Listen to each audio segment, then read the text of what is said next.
বিরাট কোহলি থেকে সামান্য হলেও এগিয়ে আছেন সৌরভ গঙ্গোপাধ্যায় অধিনায়ক হিসেবে, টেস্টের অধিনায়ক। যদি ধরা হয় টেস্ট ক্রিকেটে এই এলো অ্যালগরিদম অনুযায়ী ভারতের খারাপতম অধিনায়কের নাম মহেন্দ্র সিং ধোনি। ভারতীয় টেস্ট ক্রিকেটের সেরা অধিনায়ক বিরাট কোহলি। গাভাস্কারের আমলে কিন্তু ভারতে মানে ডমিনেট করা বা জেতা সংখ্যা খুব কম। কারণেও আমরা কিন্তু পারফরমেন্স করছি না, অধিনায়ক হিসেবে ভালো না, দেশে বিদেশে যাই হোক, কিন্তু ব্যাপারটা তাই।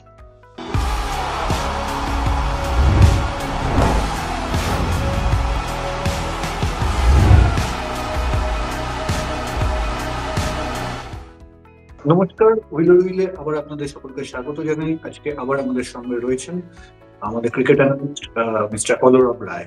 অলরব দা, আপনাকে উইলার উইলে আবার স্বাগত। নমস্কার। অলরব দা, সদ্য সমাপ্ত বর্ডার গাভাস্কার ট্রফিতে আমরা দেখলাম শেষ টেস্টে সরকারিভাবে বলা হলো যে রোহিত শর্মা অপ্ট আউট করেছেন অধিনায়ক হিসেবে। অধিনায়ক থাকা সত্ত্বেও তিনি শেষ টেস্টে খেললেন না। এরকম উদাহরণ ভারতীয় ক্রিকেটে খুবই কম। তো যদি একটা কথাবার্তা হচ্ছিল বা এখনো অব্দি হচ্ছে যে রোহিত শর্মার খারাপ ফর্ম, খারাপ অধিনায়কত্ব এইসব নিয়ে, এবং আমাদের একটা স্বভাবই আছে সবসময় একটা তুলনামূলক আলোচনায় যাওয়া।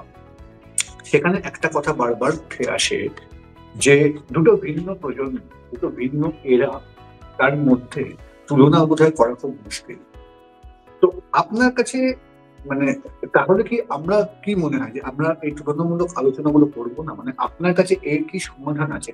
কোন প্ল্যাটফর্মে বা কিভাবে আমরা এই বিভিন্ন যুগের খেলোয়াড়দের, বিভিন্ন যুগের খেলোয়াড়দের পারফরমেন্স এবং দলগত সাফল্য ব্যর্থতা সেগুলোকে একটা জায়গায় আনতে পারি, যার উপর দাঁড়িয়ে একটা বিশ্লেষণ করা যেতে পারে বা একটা তুলনামূলক আলোচনা করা যেতে পারে বলে আপনার মনে হয়? প্রথমে বলি ক্রিকেটের কথা। ক্রিকেটের মানে এই চেষ্টাটা মানে একটা ইউনিফর্মিটি আনবার, ইউনিফর্মিটি প্রথাগত যে মেট্রিক্স বা মেজারমেন্ট দিয়ে আমরা খেলোয়াড়দের মূল্যায়ন করার চেষ্টা করি, আমি পরিসংখ্যানের কথাই বলছি পরিষ্কার, কারণ এটাই কিন্তু শেষ কথা মূল্যায়নের, এটা আমার মনে হয়। সেইখানটাতে চেষ্টা চলছে। বেশ কিছু লেখাপত্র আমার চোখে পড়েছে বিভিন্ন সময়, বিভিন্ন এই অ্যাক্রস ইরা কম্প্যারিজন করা, যেটা আর কি খেলোয়াড়দের মধ্যে ব্যাটার, বোলার, ফিল্ডার, অধিনায়ক সবই আর কি। চেষ্টাটা কিন্তু কিছু কিছু ক্রিকেট পরিসংখ্যানবিদ এবং কিছু কিছু ক্রিকেট বিশ্লেষক করে চলেছে।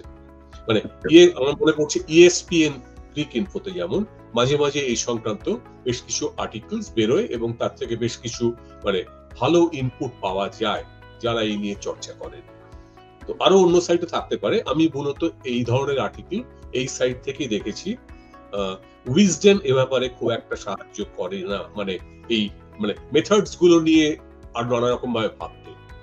ESPN কয়েকজন আছেন তারা এরকম করে। তো এটা ক্রিকেট নিয়ে আমি বললাম। তো এবার এটা কিন্তু সমস্যাটা আরেকটু এক্সটেন্ড করে বলি, সমস্যাটা শুধু ক্রিকেট নিয়ে নয়, এই অ্যাক্রস ইন্ডিয়া কম্প্যারিজন অন্যান্য স্পোর্টসেও কিন্তু সমস্যাটা রয়ে গেছে। মানে ফুটবল, বাস্কেটবল, এই জাতীয় দলগত খেলা, বা টেনিস যেটা সিঙ্গলস বা ডাবলসে খেলা হয় সাধারণত, তাতেও এই ধরনের সমস্যা হয়েছে। মানে যে স্পোর্টস অনেকদিন ধরে চলছে এবং বিভিন্ন সময় বিভিন্ন গ্রেটরা এসছেন, তো আমাদের সবসময় একটা চেষ্টা বোঝবার যে কোন গ্রেট ইজ গ্রেটার, এবং এই তাদের মধ্যে সবসময় একটা খোঁজ চলে, আমরা গ্রেটেস্ট খুঁজতে চাই। এটা একটা মানে বলতে পারো আর কি ওই পরশ পাথর মতো, হ্যাঁ, বা আমাদের একটা স্বাভাবিক প্রবণতা ওই খ্যাপারা পরশ পাথর খুঁজে ফেরে। তো সেটা আমরাও চেষ্টা করি যারা চর্চা করি, বিশ্লেষণ করি। তো এই প্রসঙ্গে একটা মেথড বা একভাবে আর কি পড়ছিলাম, সেটা অবশ্য দলগতভাবে ক্রিকেটে দলগতভাবে দলের পারফরমেন্স কেমন হচ্ছে, ভালো হচ্ছে না খারাপ হচ্ছে, তার কিছু মানে মাপকাঠি বলা যায়। বেশ, এটার নাম হচ্ছে এটা যারা তৈরি, যে ভিত্তি করা আছে, এটা একটা ইলো অ্যালগরিদম বলে আছে। ইলো হচ্ছে ELO, ইলো অ্যালগরিদম। অ্যালগোরিদম মানে হয় আর কি, আমরা কম্পিউটারে যে অ্যালগোরিদম ব্যাপার হয় আর কি, মানে অ্যালগোরিদম মানে actually set of defined processes, মানে কম্পিউটার না হলেও চলবে, সেট অফ ডিফাইন্ড প্রসেস হচ্ছে অ্যালগোরিদম। তো সেটা ইলোটা আসলে মানে মজার ব্যাপার হচ্ছে ইলোটা কিন্তু উদ্ভব হয়েছিল দাবা খেলার ক্ষেত্রে।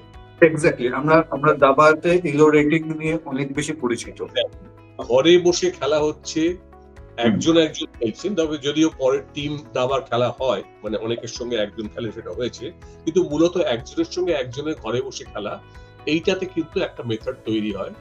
সেই ইলো অ্যালগরিদমটাই কিন্তু পরবর্তীকালে, যেটা আমি শুনেছি অন্য খেলার ক্ষেত্রে, ফুটবল, ক্রিকেটবল বা ক্ষেত্রেও ব্যবহার করা হয়েছে, এবং ক্রিকেটের ক্ষেত্রে কিছুদিন আগে একটা আর্টিকেল পড়ছিলাম, মানে কিছু লেখাপত্র পড়ছিলাম, যে ক্রিকেটের ক্ষেত্রেও এই ইলো অ্যালগরিদম ইউজ করে টেস্ট ক্রিকেটে দলের মানে সাফল্য ব্যর্থতা পারফরমেন্স, যাকে আমরা পারফরমেন্স বলি বা প্রদর্শন বলি, তার কিন্তু অ্যানালাইজ করার চেষ্টা করা হয়েছে, এবং তার কিছু তথ্য দেখেছি, সেগুলো নিয়ে আমি এখানে একটু ভাবছি শেয়ার করব।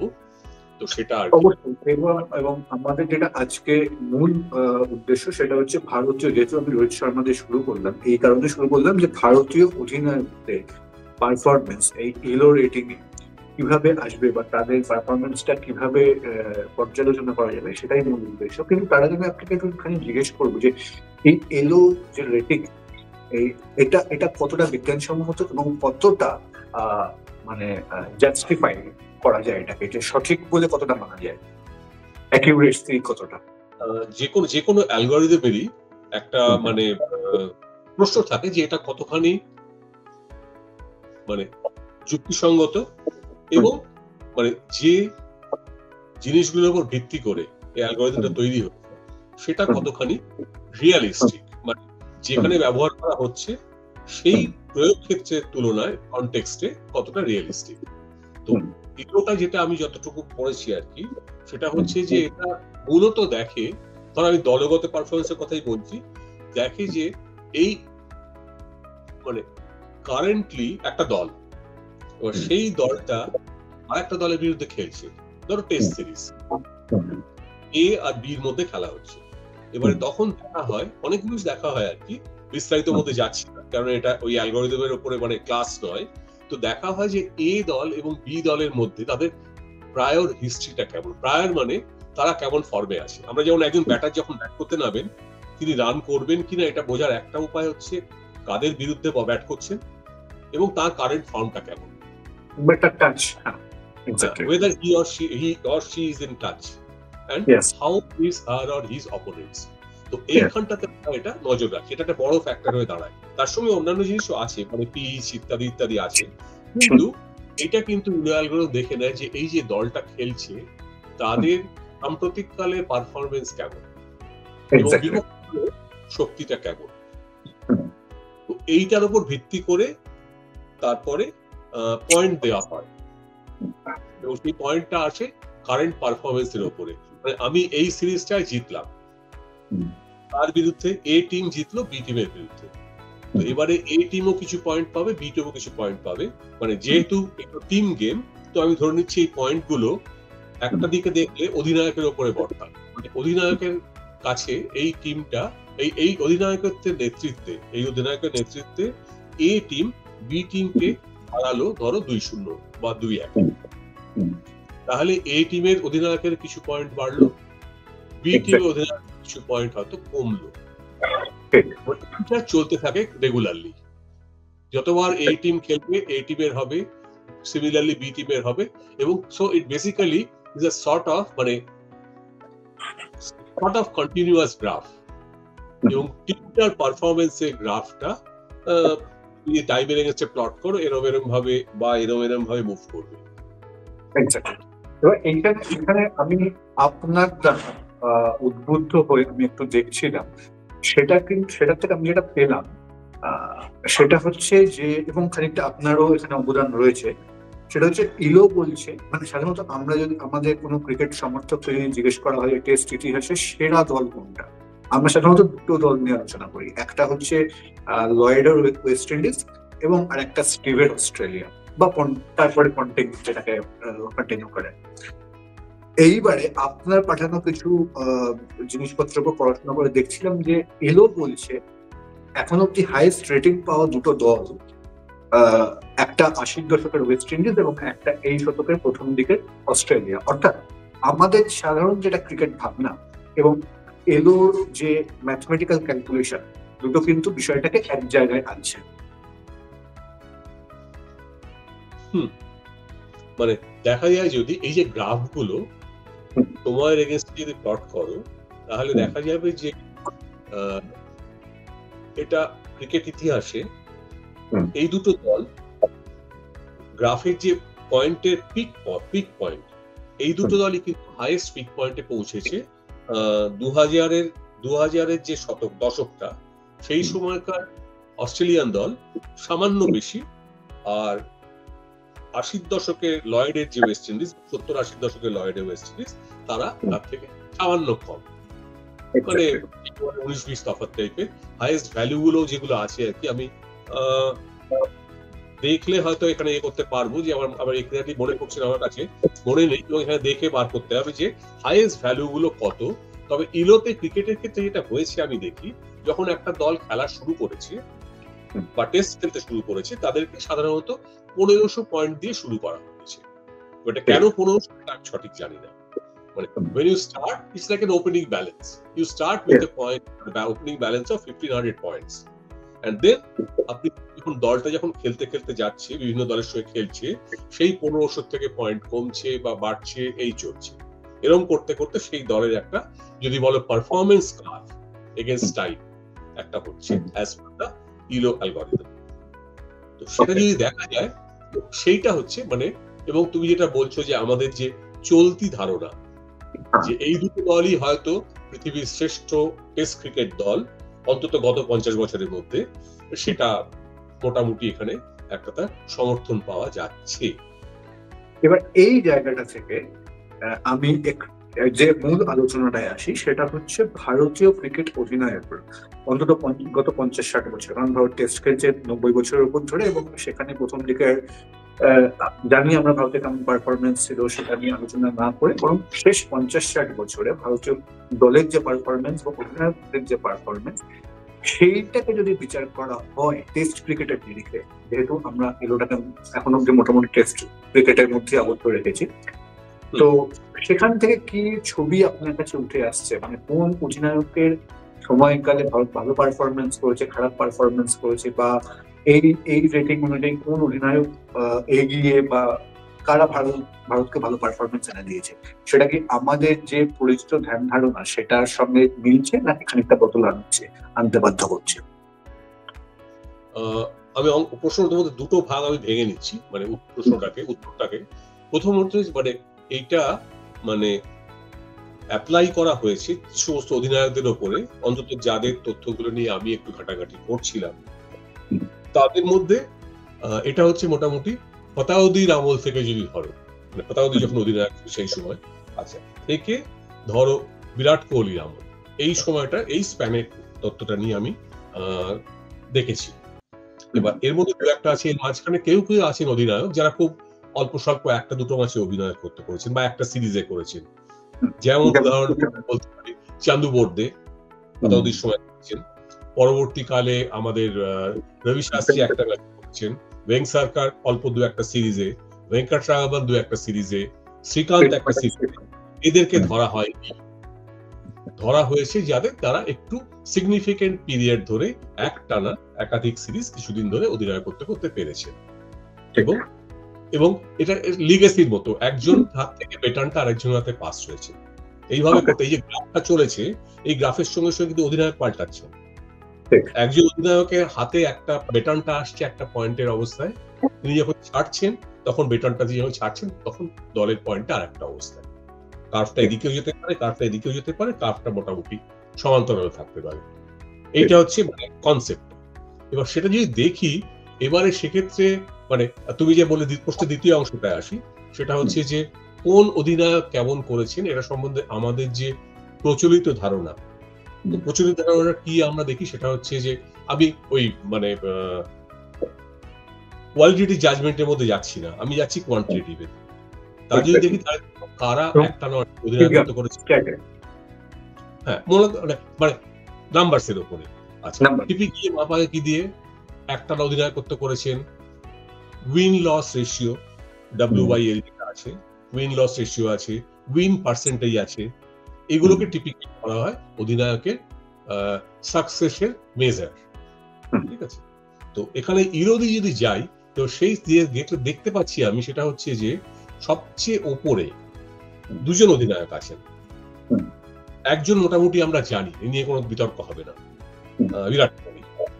ঠিক আছে, এবারে কিন্তু ইরো গেলে মানে যেটা অনেকে মানে আমরা অনেকে মনে করি বা বিশ্বাস করি বা ভাবি, কিন্তু তথ্য দিয়ে খুব মানে কনভেনশনাল তথ্য দিয়ে জাস্টিফাই করতে পারি না।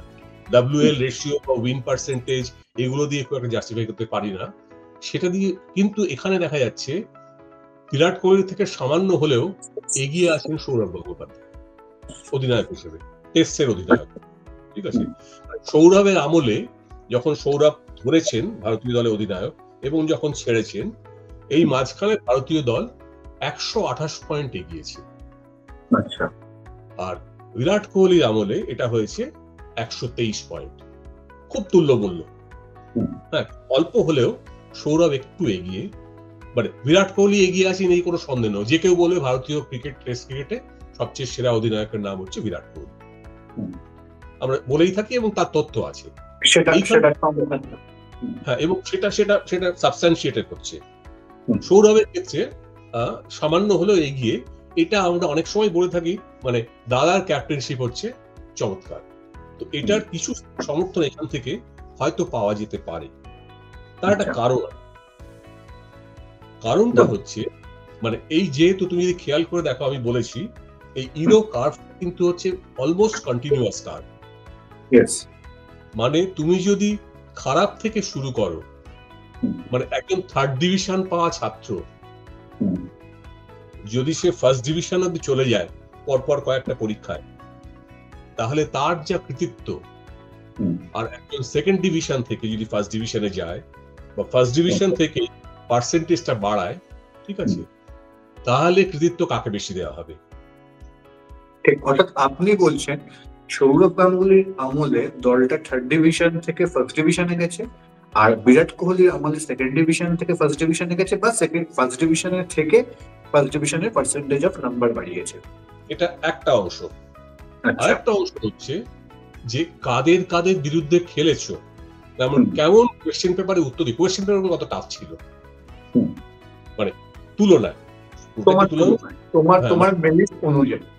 হ্যাঁ, মানে সৌরভের আমলে অস্ট্রেলিয়া ভারত এবং অস্ট্রেলিয়া দলের মধ্যে কতটা ফারাক ছিল টেস্ট খেলায়, বিরাট কোহলির আমলে কতটা ফারাক ছিল, সৌরভের আমলে ভারত দক্ষিণ আফ্রিকার মধ্যে কতটা ফারাক ছিল, ভারত কোহলির আমলের একই রকম।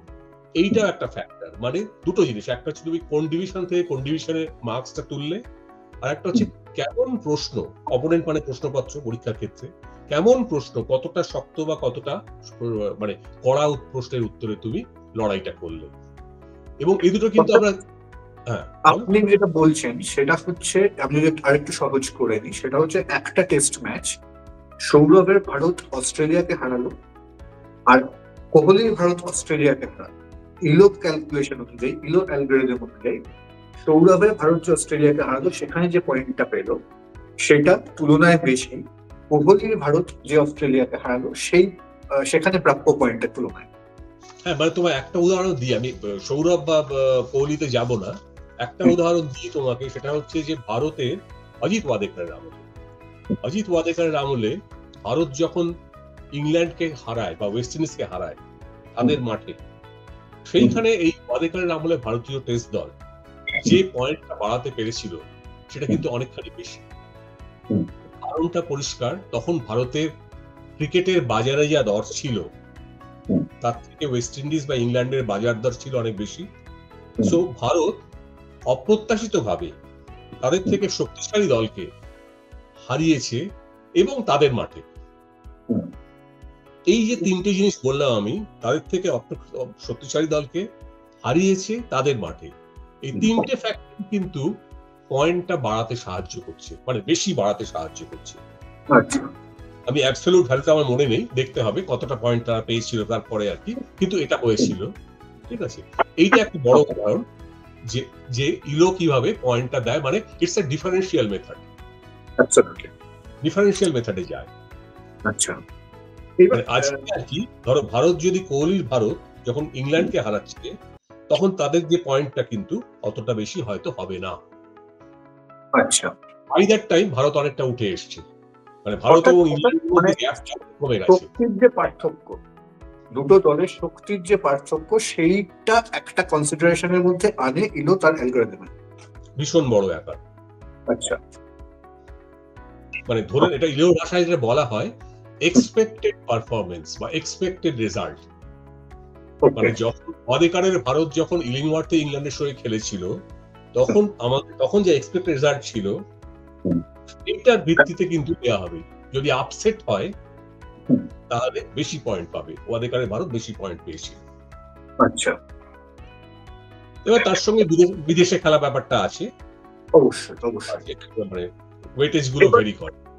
এখন অব্দি আমরা মোটামুটি আলোচনা করলাম কোহলি এবং সৌরভকে নিয়ে।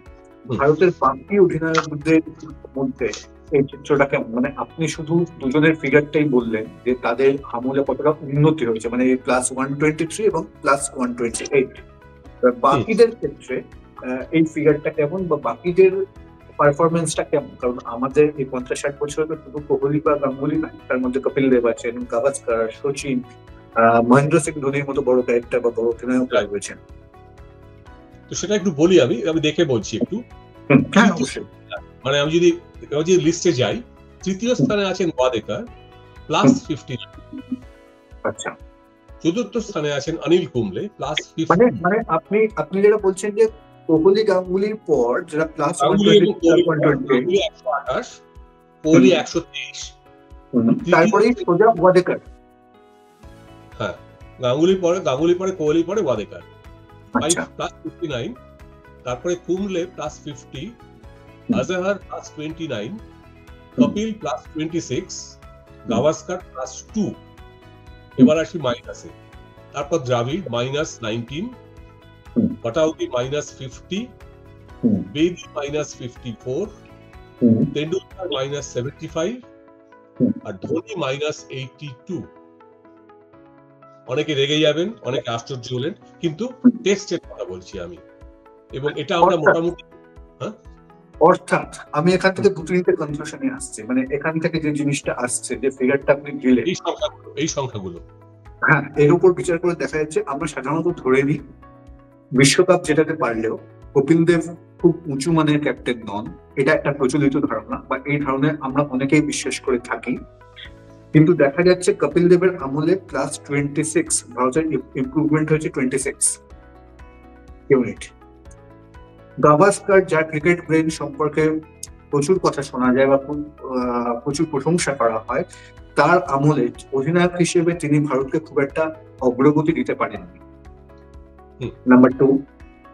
নাম্বার 3, ভারতের এই গত 50-60 বছরের যে ইতিহাস, সেখানে সবচেয়ে বেশি নেতিবাচক অগ্রগতি দিক থেকে, শেষের দিক থেকে দ্বিতীয় স্থানে রয়েছেন সচিন তেন্ডুলকার। অনেকের মানে শুনতে খারাপ লাগলেও, আর সব মানে খারাপতম অধিনায়ক যদি ধরা হয় টেস্ট ক্রিকেটে এই এলো অ্যালগরিদম অনুযায়ী, ভারতের খারাপতম অধিনায়কের নাম মহেন্দ্র সিং ধোনি। তাই তো সংখ্যা টেস্টে দেখা যাচ্ছে। এবং দু একটা কারণ ছোট করে আমি বলে দিই। ধোনির এই রেটিংটার কারণটা একটা বড় কারণ, ধোনি মানে ধোনির সময়টার ভারত, ধোনি তো একা নন। কারণটা হচ্ছে যে ভারতের পরপর দুটো হার, মানে এই 2011 বিশ্বকাপ জেতার পর, তারপরে ভারতীয় দলের সম্বন্ধে যে ইমেজ ছিল, তারপর ইংল্যান্ড এবং অস্ট্রেলিয়ার দুটো পরপর 4-0 হারে কিন্তু ওইটায় ধোনি মার খেয়েছে। মানে ধোনির ভারত মার খেয়েছে এই যে স্কোরিং এ। আমরা বলি না যে যখন তুমি ইটস এ কন্টিনিউয়াস কাজ, তুমি কোথাও যদি খারাপ করো, তোমার কিন্তু ওভারঅল রেজাল্ট একটা ইম্প্যাক্ট করবে। ওইখানে ধোনির ভারত কিন্তু হেরেছে, এবং পরে ধোনি আবার ইংল্যান্ডে গিয়েও 4-1 হেরেছেন ধোনি অধিনায়ক। তো এইগুলো অ্যাকচুয়ালি এবং একটা নামিয়ে দিয়েছে। সচিনের ক্ষেত্রে দেখো, সচিনের অধিনায়কত্বের পারফরমেন্স, সচিনের যে পারফরমেন্স ভালো নয় সেটা মোটামুটি অনেকেই স্বীকার করে নেন। কারণটা অন্য কারণেও যাবো না, কিন্তু পারফরমেন্স সচিনের অধিনায়ক হিসেবে ভালো নয়, দেশে বিদেশে যাই হোক, কিন্তু ব্যাপারটা তাই। ঠিক আছে, এবারে যেটা বলি আমি সেটা হচ্ছে গাভাস্কারের আমলে কিন্তু ভারতের মানে ডমিনেট করা বা জেতা সংখ্যা খুব কম। যদি দেখো হিসেব করে, প্রচুর ম্যাচ ড্র হয়েছে। ঠিক আছে, তো সেইখানটা একটা হয়েছে। আচ্ছা, ওয়াদেকারেরটা কারণ আমি বললাম আগে, ওয়াদেকার আমলে আপসেট, ওই যে দুটো আপসেট উইন, ওয়েস্ট ইন্ডিজের সোভার্সের ওয়েস্ট ইন্ডিজকে আর ইংল্যান্ডের ইলিংওয়ার্থের দলকে হারানো, ওই দুটো ওয়াদেকারকে টেনে তুলে দিয়েছে পয়েন্টের থেকে, কারণ এটা তো নেট পয়েন্ট। আচ্ছা, এবারে বাকিদের মধ্যে দেখো কপিলের ক্ষেত্রে, কপিলকে টেনেছে এই যে কপিলের যে প্লাস যেটা হয়েছে, একটা বড় দল কিন্তু ইংল্যান্ডের 2-0 জয়। তখন কিন্তু কেউ আশা করেনি ভারত ইংল্যান্ডে গিয়ে 2-0 ইংল্যান্ডকে হারাবে 3 টেস্টের সিরিজে। তার ঠিক আগে ভারত একটা টেস্টও জিততে পারেনি। তুমি রেকর্ড দেখো ভারতের ওই সময়টা পর পর 80 কপিলের অধিনায়কত্বে টেস্টের রেকর্ড আর কি, 84-85-তে 83-84-তে গাভাস্কারের পরে কপিল অধিনায়ক হলেন কপিল। তারপর থেকে আরম্ভ করে কিন্তু প্রথম টেস্ট জয় ভারতের হচ্ছে ওইটা। তার আগে শ্রীলঙ্কার কাছে গিয়ে হেরে এসছে, অস্ট্রেলিয়ার 0-0 ড্র, অস্ট্রেলিয়ার দল কিন্তু ভালো ছিল না। কাজে তুমি যদি বলে যে প্রত্যাশাটা কম ছিল, হঠাৎ করে ইংল্যান্ডে বেশ শক্তিশালী দলকে হারিয়ে দিল 2-0-তে, এইটা কিন্তু ওইখানে একটা বড় জাম্প হয়ে গেল। কাজটা কিভাবে করেছে বোঝাবার চেষ্টা করেছি আর কি, মানে কেউ রেগে গেলে রেগে যাবে, দেখা যাচ্ছে তাই আর কি, মানে কারণগুলো বলবার চেষ্টা করেছি, হয়তো এই কারণে হয়েছে রেটিং গুলো। আচ্ছা, এইবার আমি আপনাকে আরেকটা প্রশ্ন করি, যদি আপনার আর কিছু এই প্রসঙ্গে বলার না থাকে তাহলে আমি আপনার সঙ্গে নেক্সট প্রশ্নটাই যাব। না, সেরকম কিছু নেই আর কি। আচ্ছা, তাহলে এইবারে দেখা যাচ্ছে, এবার আমি আরেকটা পিকচার আনছি এইখান থেকে, সেটা হচ্ছে ভারতে সেরা 2 অধিনায়ক বা যাদের সময় ভারত সবচেয়ে বেশি উন্নতি করেছে টেস্ট ক্রিকেটে, তাদের নাম যথাক্রমে মানে প্রথমে দ্বিতীয় বিরাট কোহলি এবং প্রথম হচ্ছে সৌরভ গাঙ্গুলি। এইবারে আর লিস্টের একদম নিচে রয়েছে যাদের আমলে ভারতের পারফরমেন্স সবচেয়ে খারাপ হয়েছে এলো অ্যালগরিদম অনুযায়ী, শেষের আগের জন শচীন তেন্ডুলকর এবং শেষজন মহেন্দ্র সিং ধোনি। ঘটনাচক্রে এই শচীন তেন্ডুলকরের হাত থেকেই অধিনায়কত্বের ব্যাটনটা যায় সৌরভ গাঙ্গুলির হাতে, এবং মহেন্দ্র সিং ধোনির হাত থেকেই ব্যাটনটা যায় কোহলির হাতে। তাহলে কি কোথাও এইটা দাঁড়াচ্ছে বিষয়টা যে তার শচীন এবং ধোনির আমলে টিমটা এত খারাপ খেলেছিল বা এমন একটা কম পয়েন্টে চলে গেছিল, সেইটা সামহাও কোহলি বা গাঙ্গুলিকে বেশি পয়েন্ট পেতে সাহায্য করেছে। এটা একটা দিক। আর একটা দিক হচ্ছে, ক্রিকেটীয় দিক হচ্ছে, কোহলি এবং গাঙ্গুলি দুজনেই তাহলে কি যখন অধিনায়কত্ব গ্রহণ করেছেন খুব কঠিন অবস্থায় ছন্ন ছাড়া দলকে গ্রহণ করেছেন এবং তারপরে দুজনে টিমটাকে মানে টেনে তুলেছেন। হ্যাঁ, দুটোই সত্যি। মানে তুই দেখো আর রেকর্ড অনুযায়ী সচিনের অধিনায়কত্ব ছাড়া, মানে সেকেন্ড ফেজে অধিনায়কত্ব ছাড়া 1999-2000 এর পর তার গল্প বহু লোক পড়েছেন, শুনেছেন, কেউ পুরোটা জানেন, কেউ অর্ধেকটা জানেন, এবং কাজে সেটা কিন্তু মানে সচিন প্র্যাকটিক্যালি মানে ছেড়ে দিয়ে। এখানে আমি একটা জিনিস বলেছি, আমি কিন্তু কোনো খেলোয়াড়কে দায়ী করছি না বা কোনো খেলোয়াড়কে করছি না, কারণ আমরা মোটামুটি একটা জিনিস বুঝতে পারছি যে একটা ক্রিকেটে যে আত্মবাক্য রয়েছে, captain as good as his team, আমরা অনেকটা সেই মতবাদে যাচ্ছি। সুতরাং এখানে কোনো মানে খেলোয়াড়কে আক্রমণ বা খেলোয়াড়কে নিয়ে পার্টিকুলারলি বলার কোনো উদ্দেশ্য নেই। না, যেটা ব্যাপারটা দেখো, এরকম সচিন যখন ক্যাপ্টেনশিপ ছাড়েন তিনি তখন বীতশ্রদ্ধ, মানে ওই সিরিজের মাঝেই ক্যাপ্টেনশিপ ছেড়ে দিতে চেয়েছিলেন, এরকমও হয়েছে। ঠিক আছে, এবং একটা অথেন্টিক সোর্স থেকে শোনা, আমি পড়েছি, শুনিনি। তো সেখান থেকে সৌরভ গাঙ্গুলিকে ক্যাপ্টেনশিপ ছাড়লেন। তার পরবর্তী 2000 থেকে 2004 অন্তত, 2005টাকে বাদ রাখছি, ওই যে 2000 থেকে 2004 এই 5 বছরে কিন্তু ভারতীয় ক্রিকেটকে টেস্টের মাঠে অনেক দূর সৌরভ গাঙ্গুলি অধিনায়কত্বে ভারত এগিয়েছে। এটা আমরা সবাই জানি। সিরিজ জেতেনি, কিন্তু বিদেশের মাঠে গিয়ে পরপর ম্যাচ জিততে শুরু করলো শক্তিশালী দলগুলোর বিরুদ্ধে। অস্ট্রেলিয়া আছে, ইংল্যান্ড আছে, তখনকার ওয়েস্ট ইন্ডিজও খারাপ দল ছিল না। ঠিক আছে, এইগুলো হয়েছে। আচ্ছা, এবারে তুমি যদি দেখো বিরাট কোহলি বিরাট কোহলি সাইডটা আসি। ধোনি যখন অধিনায়কত্ব ছাড়লেন টেস্টে অস্ট্রেলিয়া সফরের মাঝখানে, ঠিক আছে, তো এইখানটাতে তখন তারাই কিন্তু ভারতের অবস্থা খুব একটা ভালো যাচ্ছে না। তুমি যদি তখনকার রেকর্ড দেখো টেস্টে, ভারতের অবস্থা সুবিধের নয়।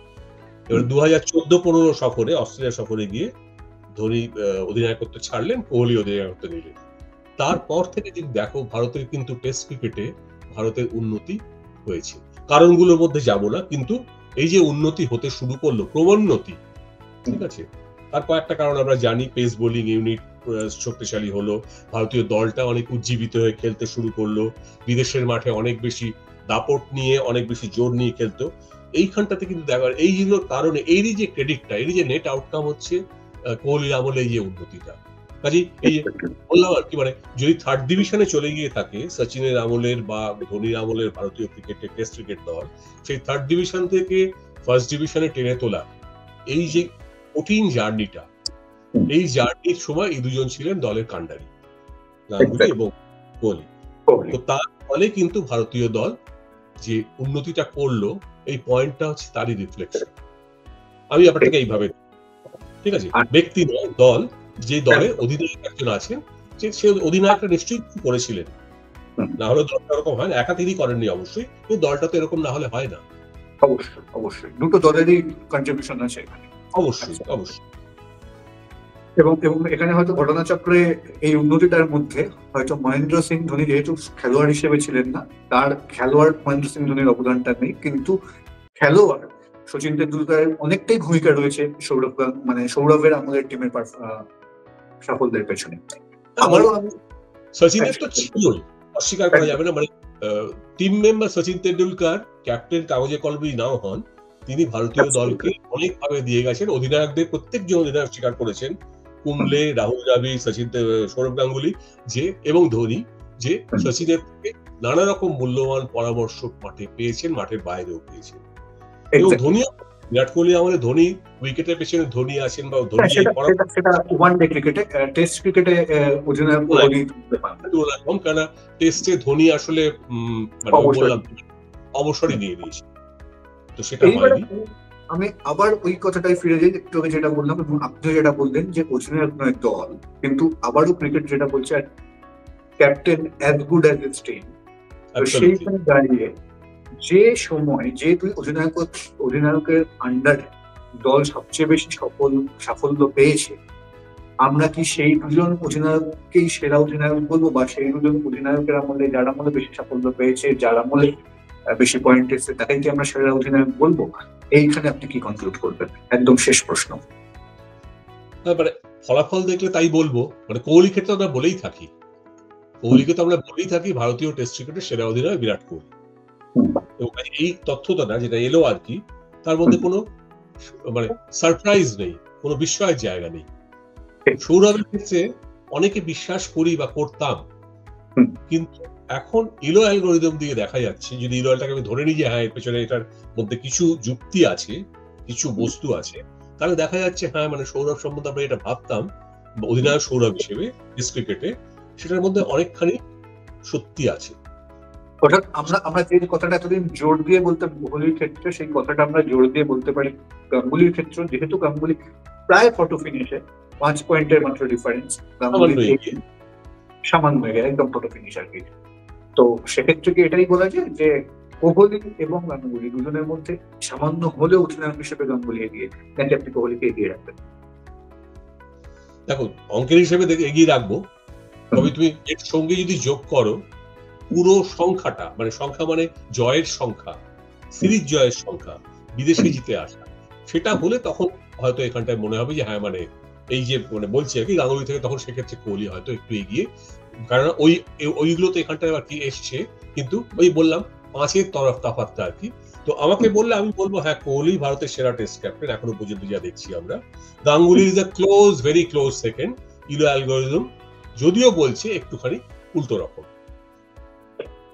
বেশ, অর্থাৎ আমি বিষয়টাকে আরো সিম্পলিফাই করে দিই, সেটা হচ্ছে কোহলি সেই অধিনায়ক টেস্ট ক্রিকেটে ভারতীয় দলে যিনি ভারতীয় দলকে সবচেয়ে মানে হাইয়েস্ট এলো পয়েন্টে পৌঁছে দিয়েছেন বা হাইয়েস্ট পজিশনে নিয়ে গেছেন, এক্স্যাক্টলি। সৌরভ গাঙ্গুলি সেই ভারতীয় অধিনায়ক যার আমলে দল সবচেয়ে বেশি উন্নতি করেছে। মোটামুটি তাই বলা যায়, কেননা পিক পয়েন্টটাতে কিন্তু কোহলি অধিনায়কত্বই হয়েছে। ইলোর গ্রাফে পিক পয়েন্টে কোহলি আমলেই ভারত গেছে। এবার কে সেরা অধিনায়ক সেটা না হয় দর্শকরাই ঠিক করে নেবেন। অনেক ধন্যবাদ ফলোয়াররা আপনাদের এতটা সময় দেওয়ার জন্য। আবারও খুব তাড়াতাড়ি অন্য কোনো অনুষ্ঠানে আপনার সামনে দেখা হবে। ধন্যবাদ।